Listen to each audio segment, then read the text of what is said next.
यूं तो रवि और प्रेरणा की शादी अरेंज मैरिज थी, मगर सच यही था कि दोनों एक दूसरे को शादी से 3 साल पहले से जानते थे और एक दूसरे को पसंद करते थे।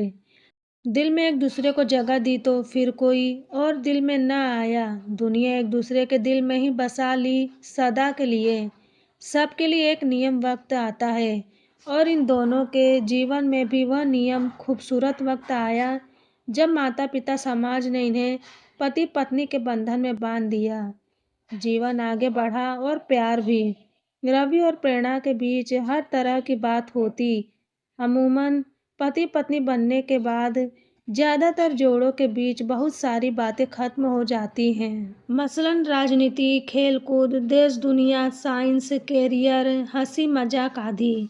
मगर इनके बीच सब कुछ पहले जैसा था। हंसी मजाक, ठिठोली, वाद विवाद, एक दूसरे की टांग खिंचाई, एक दूसरे की खास बातों में सलाह लेना देना, साथ घूमना फिरना, एक ही प्लेट में खाना, एक दूसरे का इंतजार करना आदि सब कुछ बहुत प्यारा था।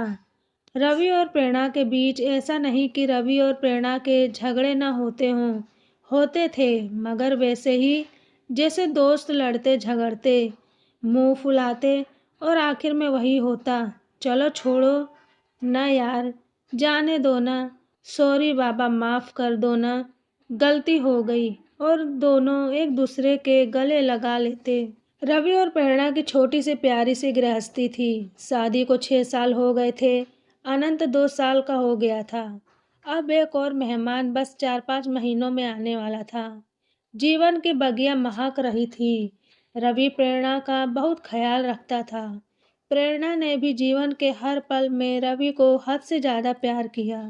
शादी के 6 साल बाद भी यूं लगता जैसे अब भी दोनों प्यार में हैं और जल्द से जल्द एक दूसरे के जीवन साथी बनना चाहते हों।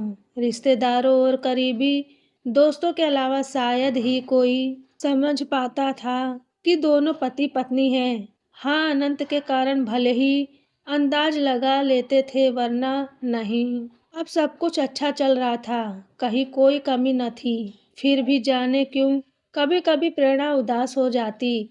रवि शायद ही कभी उसके उदास पल देख पाता, और कभी दिख भी जाते तो प्रेरणा कहती, कुछ नहीं, यूं ही। प्रेरणा चीज ही ऐसी है जो स्व का त्याग कर दूसरे को खुश रखने की कला सीख ही देती है।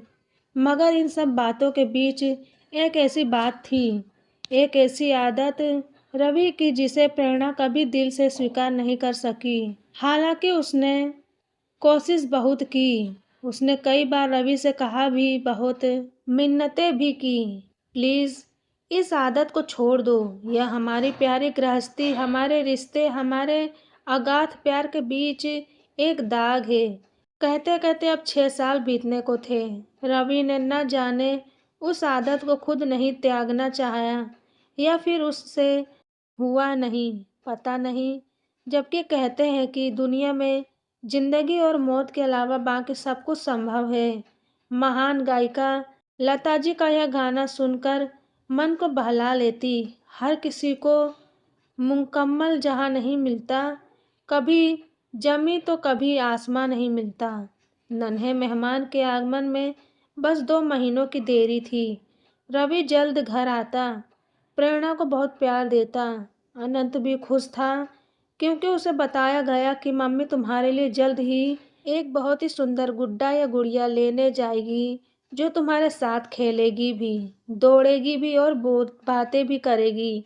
आनंद को गोद में लिए रवि प्रेरणा के साथ बैठ घंटों दुनिया जहान की बातें करता।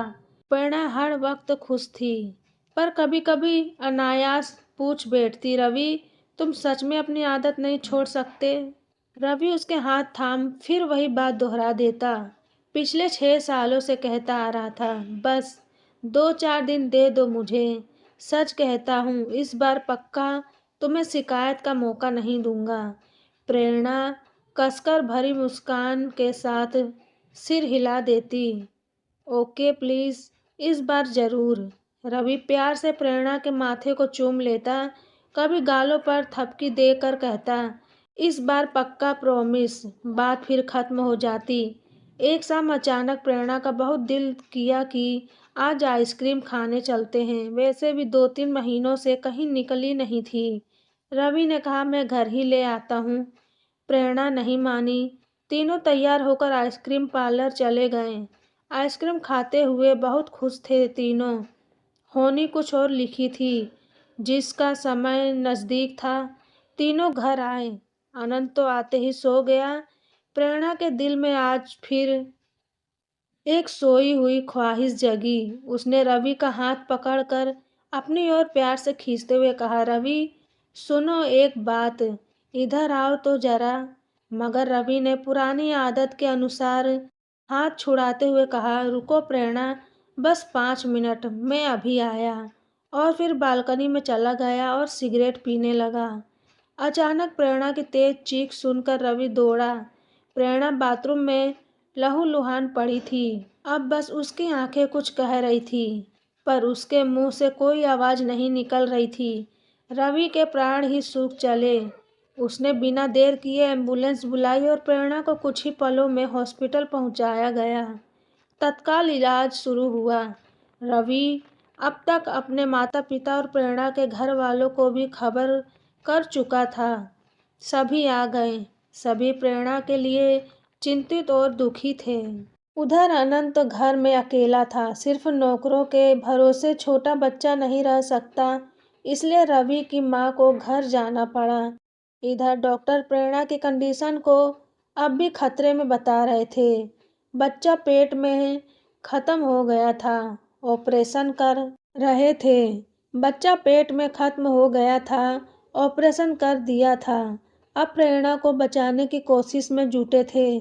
थोड़ी देर में अनंत को लेकर माँ पुनः हॉस्पिटल आई। माँ ने रवि के हाथ में एक पेपर देते हुए कहा, यह तकिए के नीचे रखा था, शायद अनंत के हाथ में खेलते हुए आ गया। कोई जरूरी चीज हो शायद, यह सोच में लेती आई। माँ पढ़ना नहीं जानती थी तो रवि पढ़ने लगा। उसने पहचान लिया प्रेरणा की लिखावट थी और जगह जगह स्याही ऐसे बिखरी हुई थी कि लग रहा था उसने रोते रोते ही ये सब कुछ लिखा है। अरे यह तो अभी शाम को लिखा हुआ है उसने। क्योंकि प्रेरणा की आदत सभी जानते हैं, वह कुछ भी लिखती है तो उस पर अपने साइन करके नीचे तारीख और समय भी लिखती है। मतलब कि जब रवि थोड़ी देर के लिए सिगरेट पीने बालकनी में गया था, तभी प्रेरणा ने यह लिखा था।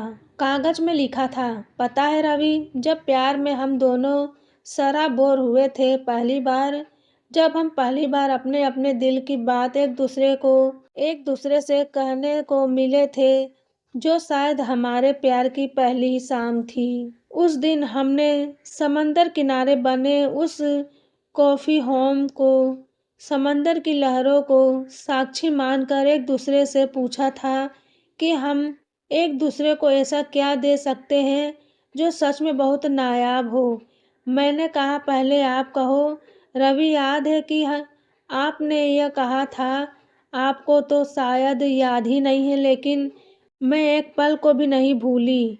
आप ही ने कहा था रवि कि मैं तुम्हारी आंखों में अपनी आंखों को जोड़ना चाहता हूँ। बोलो, दोगी मुझे यह तोहफा? मैंने आपकी आंखों में प्यार की सच्चाई देखी थी। उस एक पल में मैंने आपके साथ अपना पूरा जीवन देख लिया था। ऐसे तोहफे आप मांगेंगे यह कल्पना तो नहीं की थी, लेकिन आपकी इस ख्वाहिश ने ही मुझे भी यह ख्वाहिश दे दी कि मैं आपकी यह इच्छा जरूर पूरी कर दूं। दिल में तो आया था कि अभी ही पूरी कर दूं, पर मैं शादी के बाद आपकी यह इच्छा जरूर पूरी करूंगी। मैंने सोच लिया था, लेकिन साथ ही यह भी था कि मुझे आप सिगरेट पीना बर्दाश्त न था। मैंने अपने घर परिवार में कभी यह सब कुछ देखा सुना नहीं था। मुझे इसके धुएं से, इसकी अजीब सी स्मेल से हद से ज्यादा नफरत थी। मेरा दम घुटने को हो आता है इससे। फिर भी मैंने नजरें नीची करके कहा कि सही वक्त आने पर आपको यह तोहफा जरूर दूंगी। आपकी आंखें खुशी से चमक उठी थी।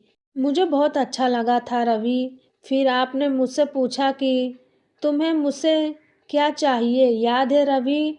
मैंने एक ही चीज़ मांगी थी, रवि आप सिगरेट पीना छोड़ दो। इसके अलावा मुझे सारी ज़िंदगी और कुछ नहीं चाहिए। आपने कहा बस एक सप्ताह बाद तुम मुझे सिगरेट पीते नहीं देखोगी। मैं कितनी खुश थी, आप इसका अंदाज़ा नहीं लगा सकते। लेकिन आपने पलट कर यह नहीं पूछा कि मुझे यही तोहफ़ा नायाब क्यों लगा। मैंने बताया भी नहीं। जानते हो रवि, क्यों नहीं मांगा था मैंने? ताकि मैं आपकी ख्वाहिश पूरी कर सकूं। हाँ रवि, आपकी सांसों से अपनी सांसों को जोड़ने की ख्वाहिश मेरे मन में भी जग चुकी थी, पर आपकी सिगरेट पीने की आदत ने मुझे यह भी कभी करने न दिया। मुझे आपसे बहुत प्यार मिला है रवि, बहुत सम्मान मिला है। सच है कि आपको जीवन साथी पाकर मैं इस जहान में खुद को सबसे ज़्यादा खुशहाल पाती हूँ। हमारी एक दूसरे से नज़दीकियाँ तो शरीर और मन की तरह है रवि, पर बेहद अजीब है ना कि इतने करीब होकर भी वह पल नहीं आ पाया कि मेरा वादा और मेरी एक छोटी सी ख्वाहिश पूरी हो। शादी के बाद इन 6 सालों में आपने मेरे लिए बहुत कुछ किया, पर अफसोस मेरी एक छोटी सी यह ख्वाहिश आज भी अधूरी है। कितनी बार मैंने चाहा, मगर हर बार जब भी आपकी सांसों का हम कदम बनना चाहा, हर बार वही सिगरेट की अजीब सी गंध ने मुझे मुंह फेर लेने का मजबूर किया। लेकिन आपने कभी यह समझने की कोशिश नहीं की। क्या कोई यकीन कर सकता है रवि की पति पत्नी होकर, एक बच्चे के माता पिता होकर भी एक दूसरे के होठों के स्पर्श को नहीं जानते? लोग हंसेंगे कि यह क्या बकवास है। भला 6 साल के दाम्पत्य जीवन में ऐसा पल न आया हो? मैं कैसे कहूँ कि यह हमारे अटूट बंधन गहरे प्रेम के बीच एक दाग की तरह है। मगर सच है, आप नहीं समझोगे रवि, लेकिन मैं अब समझ गई हूँ कि आप मुझे भी शायद छोड़ सकते हो, लेकिन सिगरेट को नहीं, कभी नहीं। मैं फिर आज इसलिए लिख रही हूँ रवि, क्योंकि आज हद से ज़्यादा दिल मचल गया था और लगा था कि आपने आज तो बहुत देर से सिगरेट नहीं पी है। शायद आज एक बार ही सही मेरी ख्वाहिश पूरी हो जाएगी। लेकिन आज भी आप हाथ छुड़ाकर सिगरेट उठाकर चल दिए। मैं रोना चाहती हूँ, चीख चीख कर, पर नहीं रो सकती। शायद हमारे अगाध प्रेम में यह शोभनीय नहीं होगा। मैं बांटना चाहती हूँ अपना यह दर्द, मगर क्या यह किसी से कहना उचित लगेगा? बेहद अपमानित महसूस करने लगी हूँ। आपके सिगरेट के सामने अपने आप को कोई तरीका नहीं है मेरे पास अपनी इस अधूरी ख्वाहिश का दर्द बांटने के लिए, सिवाय इसके कि पन्ने पर उतार कर दिल हल्का कर लूं। जबकि जानती हूँ पहले की ही तरह कुछ देर बाद उसे भी फाड़ कर फेंक दूंगी, पर कोई बात नहीं, दिल तो हल्का हो जाता है। I love you Ravi, love you always. पढ़ते पढ़ते रवि आंसुओं में डूब गया। उसे आज एहसास हुआ कि उसकी सिगरेट की लत के कारण क्या से क्या हो गया। रवि के सिगरेट लेकर चले जाने के कारण प्रेरणा को आज बहुत ज़्यादा बुरा लगा। उसकी आंखों से आंसू छलक आए। उसने पेपर और पेन उठाया और अपने मन की सारी बात उस कागज़ पर लिखकर अपने मन को हल्का कर लिया। जब तक रवि सिगरेट खत्म करके कमरे में वापस आने वाला था, प्रेरणा का चेहरा आंसुओं से भीग गया था। वह उठकर हाथ मुंह धोने चली गई। जब वह वॉशरूम में वापस आने लगी तो अचानक उसका पैर फिसल गया। यह उसकी सतत मन की मंशा थी। या प्रेगनेंसी के कारण उसे चक्कर आया होगा, या फिर उसकी जीवन की या प्रेगनेंसी के कारण उसे चक्कर आया होगा, या फिर उसके जीवन की इतनी ही अवधि तय थी। यह तो कुदरत को ही पता था, या फिर खुद प्रेरणा को। रवि पागलों की तरह डॉक्टर से कह रहा था, मेरी प्रेरणा को बचा लो, मेरा सब कुछ ले लो, मेरी जान भी उसे दे दो, मगर उसे बचा लो उसे। मगर यह नहीं हो सका। 8 घंटे के अथक प्रयास के बाद डॉक्टरों ने आकर कहा, हमने बहुत कोशिश की, लेकिन हम हार गए। प्रेरणा के पास अब ज्यादा समय नहीं, उससे मिल ले आप लोग। रवि बदहवास प्रेरणा के पास पहुंचा। प्रेरणा की आंखें शून्यता से भरी थी। रवि ने उसका हाथ थामा और पागलों की तरह कहने लगा, प्रेरणा मुझे छोड़कर मत जाओ, मत जाओ प्रेरणा, मैं तुम्हारी हर बात मान लूंगा आज से, अभी से, अब नहीं टालूंगा, एक सेकंड भी नहीं, बस मत जाओ, मत जाओ मुझे छोड़कर। प्रेरणा की आंखें रवि के चेहरे पर टिक गई। वह वहीं बड़ी मुश्किल से जरा सा मुस्कुराई और फिर अपने होठ पर एक मासूम सी ख्वाहिश सजा हमेशा के लिए खामोश हो गई।